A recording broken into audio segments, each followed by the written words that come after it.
60 kilometers south of the town of Kuruman, in the far reaches of South Africa's northern Cape, the arid scrubland of the Kalahari surrenders to a low range of ancient Dolomite hills. And in the flank of one of those hills opens a single long chamber, a mouth of shadow that has drawn living things toward it for longer than almost any inhabited place on Earth. This is Wonderwerk Cave, a corridor of stone reaching roughly 140 meters into the hillside, and its floor holds a record of human and pre-human occupation that stretches back across nearly 2 million years. The sediment here accumulated in slow, patient layers, each one a page in a book that no one could read until very recently, each one recording a fragment of a story told in intermittent visits across an almost incomprehensible span of time. For decades, this deep chamber has been the subject of a long-running excavation, a slow-motion conversation between modern scientists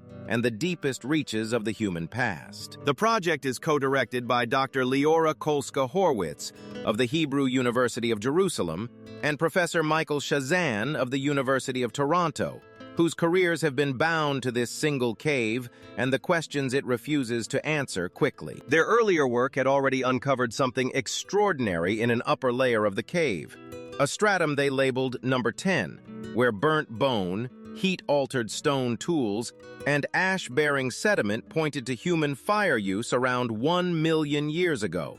At the time, the oldest reliably dated evidence on record. So Wonderwerk's story of fire already had a known chapter, a moment when something within its walls had burned deliberately, tended by hands that are long gone. But beneath Stratum 10 lay something older, a darker and more compacted layer of sediment that had not been fully interrogated for evidence of flame, a layer the researchers came to call Stratum 11. The decision to descend into that layer would carry them to the very edge of what can be known, into sediment deposited somewhere between 1.07 and 1.79 million years ago.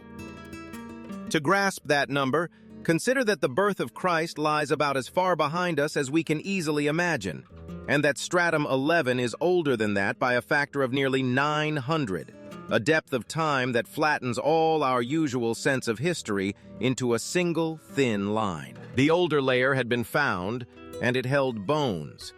But identifying the trace of a fire in sediment nearly 2 million years old demands methods that simply did not exist a generation ago. The first of those methods is a technique called Fourier Transform Infrared Spectroscopy, or FTIR, a mouthful of a name for something that reads the very architecture of bone at the molecular level. When bone is subjected to sustained high heat, the crystalline structure of its mineral component rearranges itself in ways that no ordinary soil chemistry or slow burial process can imitate, and infrared light reveals exactly that rearrangement. Above roughly 537 degrees Celsius, the mineral matrix undergoes a transformation that is essentially a signature, a fingerprint of fire written into the stone of the bone itself. Natural diagenesis, the slow chemical breakdown that acts on everything buried in the ground, simply cannot forge that same signature, which is what makes the reading so difficult to dispute. The second method is stranger, almost theatrical, relying on a narrow-band blue light tuned to around 415 nanometers, shown across the specimens and viewed through a long-pass red filter. Bone that was once heated to high temperatures answers that blue light with a faint but unmistakable reddish glow, while bone that was never touched by fire stays entirely, stubbornly dark. The burned bone remembers the fire. From Stratum 11, the team recovered 32 small mammal bones, white and gray fragments no larger than a fingernail, and subjected every one of them to both tests in turn. All 32 came back burned by FTIR, and all 32 came back burned by luminescence.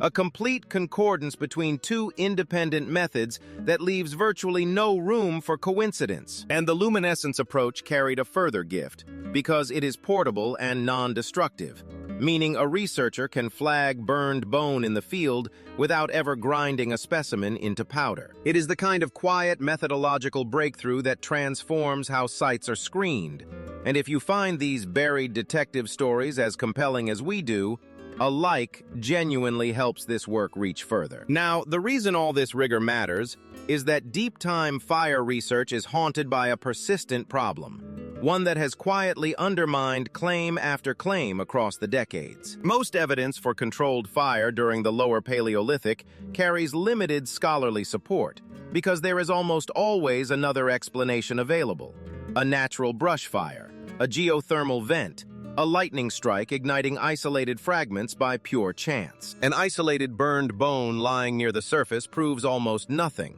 since the world has been setting things on fire entirely without human help for hundreds of millions of years. But Stratum 11 defeats those objections, not through any single decisive proof, but through a convergence: the depth of 30 meters, the quantity of specimens, the agreement of two methods, and the sheer improbability of natural fire ever reaching that far into the dark. No wildfire crawls 30 meters into a cave to burn 32 bones and leave its chemical signature waiting for us across 2 million years.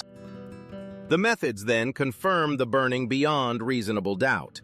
But who built this fire? And how? And above all, why? Remains a question the bones themselves cannot fully answer. And to approach it, we have to reconstruct the creature who carried the flame. A creature first documented in the fossil record at Dmanisi in Georgia by roughly 1.85 million years ago, and in East Africa by at least 1.9 million years ago, whose upright stride and enlarged brain case marked a departure from everything that had walked the continent before. Compared to the Australopithecines who came before, Homo erectus carried a significantly enlarged brain and a fully upright body plan adapted for covering long distances across open ground. And they carried something else: a sophisticated stone tool tradition, the Acheulean hand axe industry, teardrop-shaped blades napped from stone with deliberate, practiced care. But there is one thing Homo erectus almost certainly could not do, and it is the very thing we most associate with the mastery of fire. They could not make it on demand.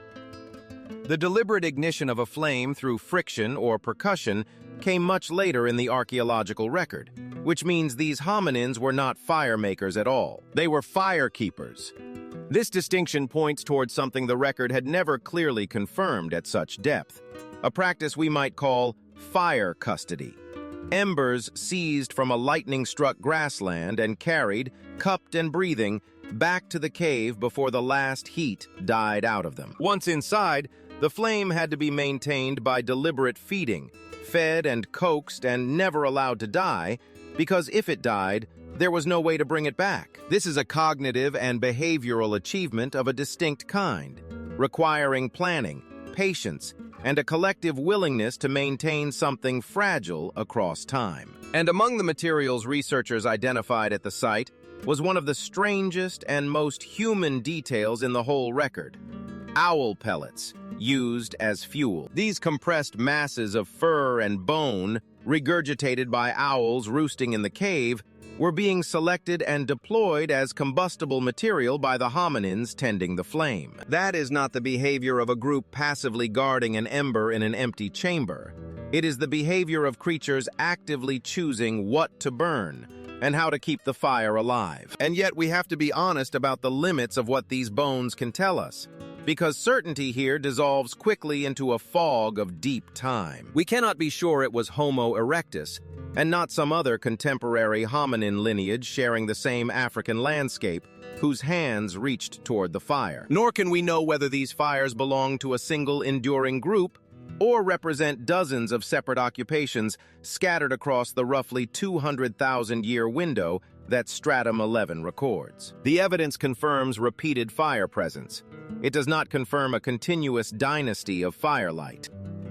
Still, we can imagine a small group of them, their faces lit from beneath by a fire burning 30 meters from the cave's mouth, feeding it scraps of dried vegetation and compressed owl pellets.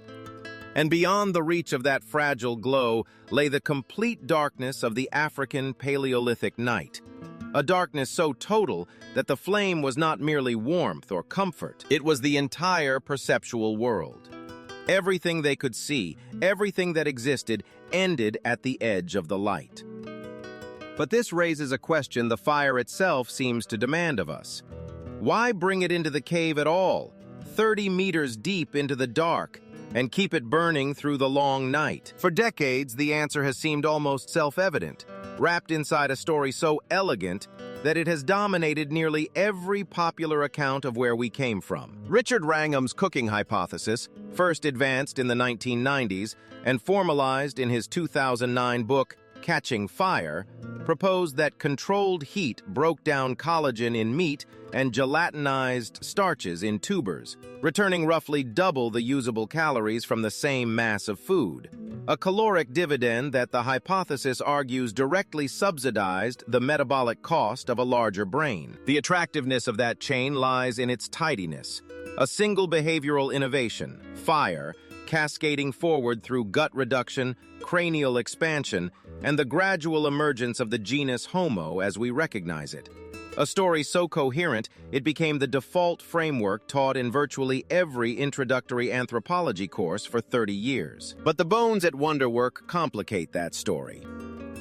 Because the burned material recovered from Stratum 11 was not the remains of large megafaunal prey, the great herbivores whose flesh would justify the nutritional logic of the cooking hypothesis. These were small mammal bones, delicate and slight, the kind that carry little of the caloric reward that the cooking story requires. Recent research points instead toward two older, more urgent purposes.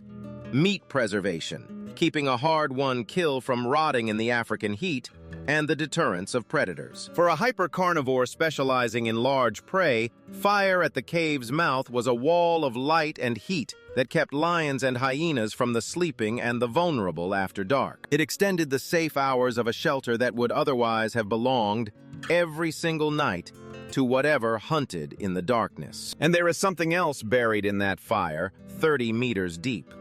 A fire maintained with collected fuel, carried inward and kept alive through the night, signals anticipatory planning, the capacity to imagine a future in which the flame has died, and to act now to prevent it. That single act reshapes what we are willing to believe about the intelligence of these creatures who could not yet make fire on demand. So what did fire truly mean, before it meant anything else? The creature that would one day cook its food, light its cities, and burn its forests for farmland may have first taken fire into the dark, not for nourishment, but for safety. Not to transform what it ate, but simply to hold the vast and hungry darkness at bay. The oldest widely accepted evidence of controlled fire came from Gesher Benot Yaakov on the Jordan River, where Nama Goren Inbar and her team identified burned flint, wood, and seeds in deposits dated to roughly 790,000 years ago, a finding accepted largely because it combined multiple burned material types with spatial patterning consistent with deliberate hearth use. At Kesem Cave, northeast of Tel Aviv, where Avi Gopher and Ran Barkai's team documented ash layers and burned bone dated to between 200,000 and 400,000 years ago, with the earliest hearth use appearing to coincide with the cave's first occupation by archaic humans of uncertain taxonomic affiliation. And there had always been contested sites, argued over for a generation. Chesawanja in Kenya, Swartkrans in South Africa, where burnt bone hinted at ancient flame but never quite silenced the skeptics. Wonderwerk's Stratum 11 now stands as the oldest currently accepted evidence of controlled fire use, predating the Gesher Benot Yaakov benchmark by roughly 1 million years, a margin so large it effectively doubles the known timeline of human fire management. The authors of the study are careful in their language, and rightly so, because the scientific community's long skepticism toward deep-time fire is not stubbornness, but rigor. Extraordinary claims demand exactly the kind of methodological triangulation this study provides. And even now, the evidence confirms fire use without confirming continuous, intentional fire-making. And there is the problem of the window itself, because the range between 1.07 and 1.79 million years is wide enough to swallow dozens of separate fires. or only a handful. The sediment compresses time in ways that individual flames simply cannot survive as individual records. What comes next may narrow the picture considerably. Deeper layers, broader sampling, and these newer spectroscopic and luminescence techniques carried into other sites across eastern and southern Africa. Wonderwerk, in other words, is not a conclusion. It is an opening. Because if this evidence holds, then the custody of fire begins not at 790,000 years ago, the threshold the field long accepted, but somewhere in the vast window before that, and the entire chain of inheritance running from the first fed ember to the forge, the kiln, the power line, is older by half again than we imagined. Today, the cave is dark again, its long chamber unbroken except where the lamps of archaeologists move slowly across the ancient floor. The small mammal bones lie in their labeled trays, still glowing faintly red beneath the blue light after nearly 2 million years. Outside in the Kalahari scrubland, grass fires still ignite in the dry season and spread across the plain, moving exactly as they must have moved when a hand first reached toward an ember lying on the ground. That custody, not making fire but refusing to let it die, is the thread connecting those first owl pellet-fed embers to the forge and the kitchen flame.